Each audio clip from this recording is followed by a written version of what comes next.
भाई यार ऐसे डरा क्यों रहे हो? हमें तो लग रहा है कि 2026 में रिटायरमेंट होगा, कहीं आगे जाके एजे स्टाइल्स का। ये तो ऐसा लग रहा है कि कहीं रॉयल रंबल में ही टिकट ना कट जाए। Okay, hello chatters, my name is Rohit and you're watching Wrestle Chatter. तो आज इस वीडियो में रिव्यू करने वाले हैं मंडे नाइट रॉ के एपिसोड को। और मुझे पता है कि वीडियोस आजकल थोड़ी डिले आ रही हैं, लेकिन उसका भी एक रीज़न है भाई, थोड़ा सा समझा करो। एटलीस्ट वीडियोस में डेली डाल पा रहा हूँ, वही मेरे को अपने आप के लिए फिलहाल एक बड़ी बात लगी। तो प्लीज़ उस चीज़ को थोड़ा सा अभी के लिए देख लो, आगे जाके हम चीज़ें फिर सब स्मूथ कर देंगे। तो रिव्यू करते हैं मंडे नाइट रॉ के एपिसोड को। और सबसे पहले जो शो की स्टार्टिंग है वो होती है गुंथर के साथ में। गुंथर जैसे ही आते तो यू टैप्ड आउट के चैंट लगे। मुझे सबसे मस्त बात यहाँ पे ये लग रही है कि ऑलरेडी गुंथर के लिए ऐसा लग रहा था कि एक धब्बा लगा हुआ है गुंथर के ऊपर यू टैप्ड आउट का, क्योंकि जे उसो के सामने उन्होंने टैप आउट किया था।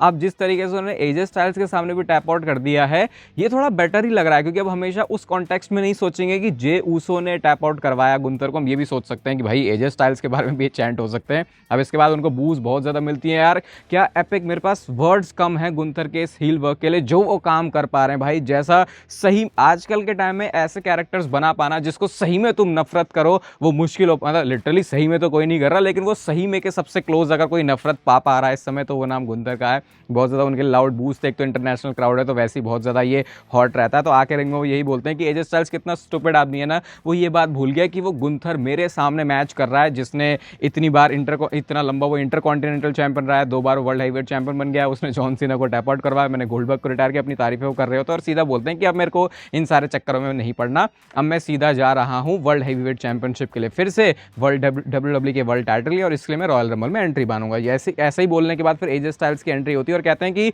मुझे पता है कि तू मूव ऑन करना चाहता है, लेकिन मैं मूव ऑन नहीं करना चाहता। क्योंकि एजे स्टाइल्स के पास एक पॉइंट है कि उन्होंने गुंथर को टैप आउट करवाया। वो कहते हैं कि you and me at royal rumble, यानी उन्होंने सीधा ही जो रीमैच है उसको प्रपोज कर दिया। लेकिन बहुत ऑब्वियस था कि गुंथर यहाँ पे उसको एक्सेप्ट नहीं करने वाले। वो कहते हैं कि देख, मैं रंबल में आ रहा हूँ, ऑलरेडी रॉयल रंबल मैच में मेरी एंट्री है, डबल ड्यूटी तो मैं नहीं करने वाला, तो मेरा जो आंसर है वो रहने वाला है नो। और उसके बाद थोड़ा सा ना एजे स्टाइल्स ने कोशिश करी कि कैसे वो दिमाग के साथ थोड़ा सा खेलें गुंथर के, कि भाई तू तो डर गया और you tapped out like a little bit, ऐसे करके उन्होंने बोला। और वो कहते हैं कि यार अगर तू स्केयर्ड है तो बोल दे, हम दोनों ही मूव ऑन कर जाएंगे, हम इन सारी बात को भूल जाएंगे कि पिछले हफ्ते मंडे नाइट रॉ में क्या हुआ। और इसके बाद हो जाते हैं गुंथर बहुत ज़्यादा इरिटेट, थोड़ा थोड़ा वैसे जब मैं चैनल पर उस ब्रांड के बारे में बात करता हूँ। लेकिन ये देखो, ये अभी मैं आया हूँ अपने घर के किचन में, और अगर आपको ऐसा लगता होगा कि ये प्रोटीन सिर्फ मसल बिल्डिंग के लिए, या फिर मैं सिर्फ बोल देता हूँ भाई इतने सारे जो डिब्बे हैं वो यहाँ पे मैंने भी बोला था, ये तो यहीं पड़े हुए थे जो मैंने बोला कि लगा दो। बाकी ऐसी सप्लाई मैं घर पे भिजवाता रहता हूँ, क्योंकि सिर्फ जैसे मैंने बोला मसल बिल्डिंग के लिए नहीं, मैं इस ब्रांड पे ही इतना ट्रस्ट करता हूँ। इसकी क्वालिटी इतनी बेस्ट है कि अपने मम्मी पापा, अपने जितने फैमिली मेम्बर्स है, वो सब भी इसको कंज्यूम करते हैं। आप डिफरेंट वैरायटी के देख सकते हो, प्लांट प्रोटीन है, आइसो बूस्ट है। देखो भाई, टिपिकल हमारे इंडियन मम्मी का बिहेवियर। अभी इसमें पता नहीं कौन सी दाल रखी हुई है, तो ऐसे भी यूज़ हो जाता फिर इन डब्बों का। वो वे आइसोलेट है, तो ऐसे चैनल पे बात कर रहा हूँ, तो वो सिर्फ बोलने के लिए है या फिर वो सिर्फ मसल बिल्डिंग के लिए। अब मेरे पिताजी या मम्मी तो मसल बिल्डिंग करते नहीं है। तो आई होप ये मैसेज आपको क्लियर हो गया होगा।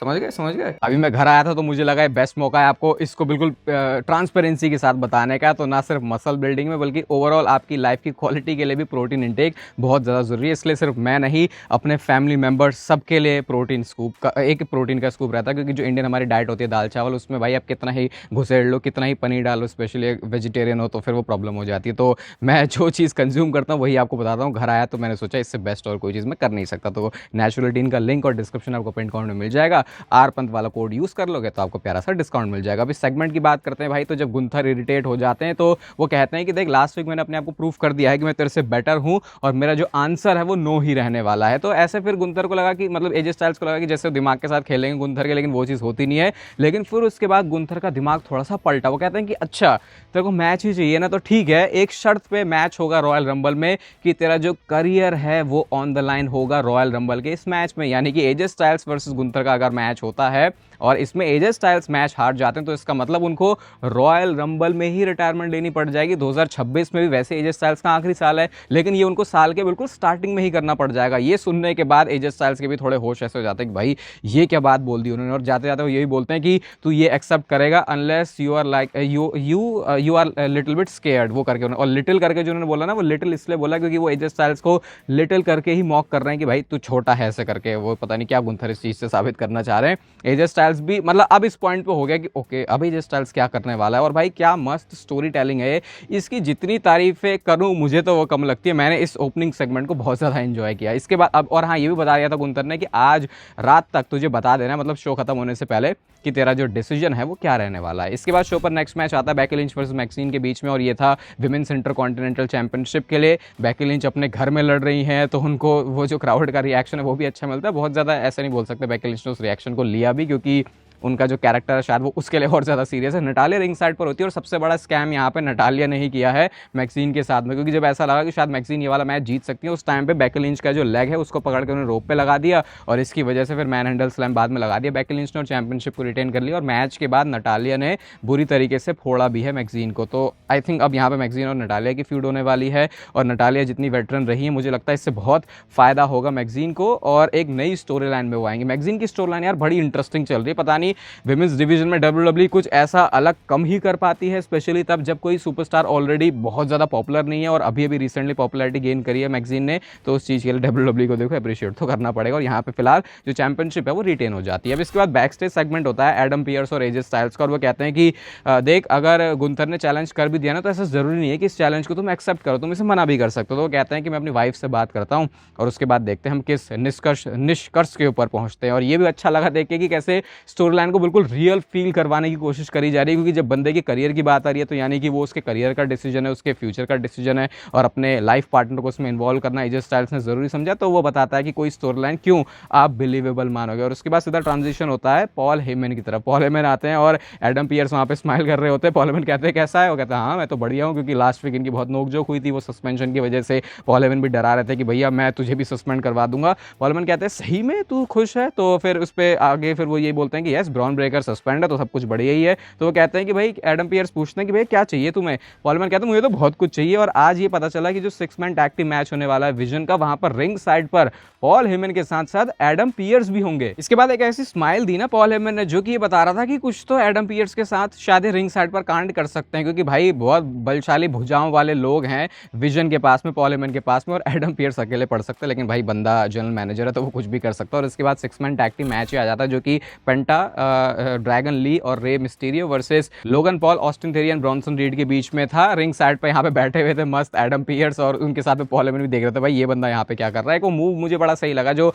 बेसबॉल स्लाइड करते रहे मिस्टीरियो रिंग के नीचे से, और वहां से लोगन पॉल ने पटक के जो उनको मारा था। उसके बाद यहाँ से शुरू होती है इस वाली चीज की पूरी मेन कहानी की क्यों रिंग साइड पर थे। पॉल हेमन चढ़ जाते हैं एप्रन के ऊपर, और ये फंसाने के लिए था रेफरी को, क्योंकि उतने में लोगन पॉल ने ब्रास नकल थमा दिया, जो कि ऑस्टिन थेरी ने पकड़ लिया। लेकिन उसके बाद रेफरी ने वो चीज पकड़ ली, और उसके बाद एडम पियर्स ने ब्रास नकल ले लिया, और ये उधर आर्ग्यूमेंट कर रहे होते उतने में रे मिस्टीरियो ने उस ब्रास नकल का यूज करके फोड़ दिया ऑस्टिन थेरी को, और एंड में पेंटा के मैक्सिकन ड्राइवर के साथ में जो टीम है वो जीत जाती है। तो यहाँ पे विजन के हाथों तो देखो कुछ भी आया नहीं है, और ये देख के ऐसा लगा कि एडम पियर्स ज्यादा स्मार्ट निकले हैं पॉल हेमन से। लेकिन ये चीज यहाँ पे रुकने नहीं वाली थी, क्योंकि ऑब्वियसली इसके बाद ही बैक स्टेज जाते हैं चिल्लाते हुए। इतनी बुरा चिल्लाया ना भाई पॉल हेमन, अपनी वॉल्यूम कम ही करके उस सेगमेंट को देखना, इतनी जोर से वो चिल्लाए हैं। और उसके बाद वो रुकते हैं और पॉल हेमन कहते हैं कि यार तो मिस बहुत करेंगे हम लोग मंडे नाइट रॉ पे जब तू चला जाएगा। मतलब वो उनको डरा रहे होते हैं कि जैसे कि वो उनको सूपड़ा ही साफ कर देंगे, और कहते हैं कि ये जो कॉल है ना ये तुझे उठा लेनी चाहिए। ऐसा करके पॉल हेमन कुछ ये बताना चाह रहे हैं कि बड़ी इंपॉर्टेंट चीज है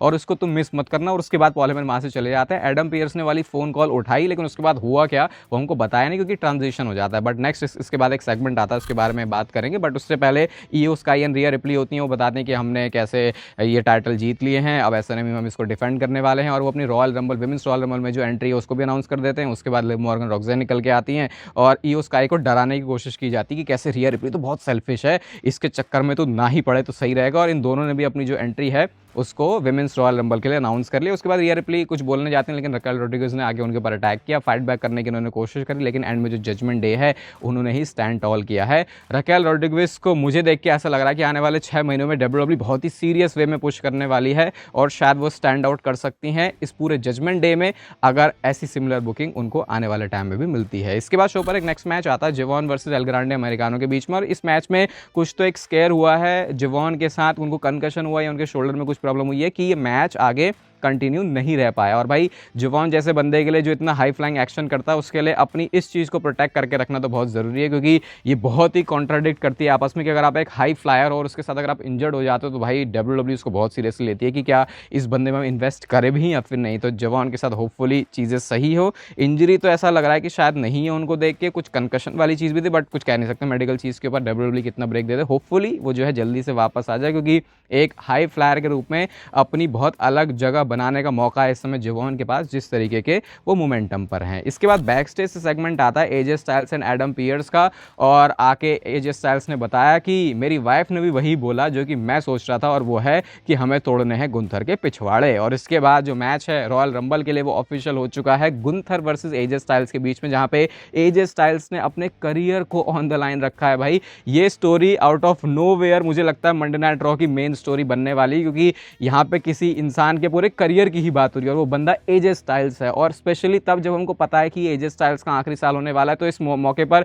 कभी भी ऐसे हो सकता है कि क्या पता रॉयल रंबल ही वो जगह हो जहाँ पे एजे स्टाइल्स रिटायर होना चाह रहे हो। क्योंकि कई बार जब करियर ऑन द लाइन होता है तो हमको पता होता है कि यार ये बंदा अभी तो रिटायर होगा नहीं, लेकिन यहाँ पे स्टोरी का सेंस क्यों बन रहा है, क्योंकि सबको पहले से पता है कि एजे स्टाइल्स बोल चुके हैं कि 2026 उनका आखिरी साल होगा। तो लेट्स सी ये फ्यूड कैसे जाती है। ऊपर से कैरेक्टर भी जो दोनों हैं एजे स्टाइल्स और गुंथर, वो इतने अलग अलग हैं, मतलब एक नॉर्थ और साउथ पोल जैसे बोलते हैं ना, बिल्कुल एक दूसरे के ऑपोजिट वैसा है कि गुंथर का कैरेक्टर बिल्कुल सब उससे चिढ़ते हैं और वो अपनी गंदी गंदी हरकतें करता रहता है, और वहीं एजे स्टाइल्स का कैरेक्टर सब उसको प्यार करते हैं। और भाई उसके जो रिंग में मूव्स हैं या उसके जो तौर तरीके हैं वो भी काफ़ी अच्छे हैं इस बेफेस वाले एजे स्टाइल्स के साथ। तो देखते हैं हम रॉयल रंबल में WWE क्या खिचड़ी पकाने वाली इन दोनों सुपरस्टार्स के बीच में। और शो के मेन इवेंट में मैच था CM Punk versus Finn Balor के बीच में। सबसे बढ़िया चीज़ WWE ने आज सीएम पंक के जो इस मैच में करी है, इस सीएम पंक वर्सेस बैलर वाले मैच में करी है, कि फिन बैलर को उनकी पुरानी वाली जो एंट्रेंस है वही दी जाती है। और भाई अपने क्राउड के सामने जो रिएक्शन फिन बैलर को मिला है, सोचो सीएम पंक को लोगों ने बू किया है। जिस टाइम पे मैच से पहले वो अनाउंसर बोलती नहीं है कि ये चैलेंजर ये चैंपियन करके, उस टाइम पे सीएम पंक को लोग बू कर रहे थे। वो छोड़ो, जब वो मूव्स भी परफॉर्म कर रहे थे उस टाइम पे अगर फिन बैलर पिट रहा था तो लोग सीएम पंक को बू कर रहे थे। ये बताता है कि भैया होम क्राउड होने का क्या तगड़ा एडवांटेज उनको मिला। और आप ये फील भी कर सकते हो फिन बैलर के इस मैच में उनकी जो एनर्जी है वो कुछ नेक्स्ट लेवल पर ही फील हो रही थी। और मैच के कुछ इंटरेस्टिंग सीक्वेंस होते हैं, जैसे कि फिन बैलर ने अपना फिनिशर हिट किया, उसके ऊपर किकआउट हो जाता है। सीएम पंक ने जीटीएस हिट किया, उसके ऊपर किकआउट हो जाता है। ये थोड़ा सा मुझे सेंस नहीं बनाता कि एकदम से फिन बैलर स्टोरी में है ही नहीं और अचानक से वो आए और जो कंपनी का वर्ल्ड चैंपियन है उसके जीटीएस के ऊपर भी किकआउट कर दिया फिन बैलर ने। तो वो जो स्टोरी कंसिस्टेंसी है वो लैक करती है। बट चलो, एक मंडे नाइट रॉ का एपिसोड है, मैं फिर भी इसको बोलूंगा कि ओके तो नहीं है, लेकिन कुछ केस में एक्सेप्शन मान सकते हैं, इसको बढ़िया कह सकते हैं कि फिन बैलर को एकदम से ला के WWE ने इस मैच में तो ऐसा ही फील करवाया। अब आपको यहाँ पता चल गया होगा कि क्यों मैं बोलता हूँ कि फिन बैलर का फ्यूचर है कंपनी में, स्टिल वो चैंपियन बन सकते हैं अगर उनको अच्छी स्टोरी दी जाए। अब इसके बाद फिन बैलर ने भी अपना फिनिशर हिट कर दिया था, उसके ऊपर भी किकआउट हो जाता है। बट फिर एक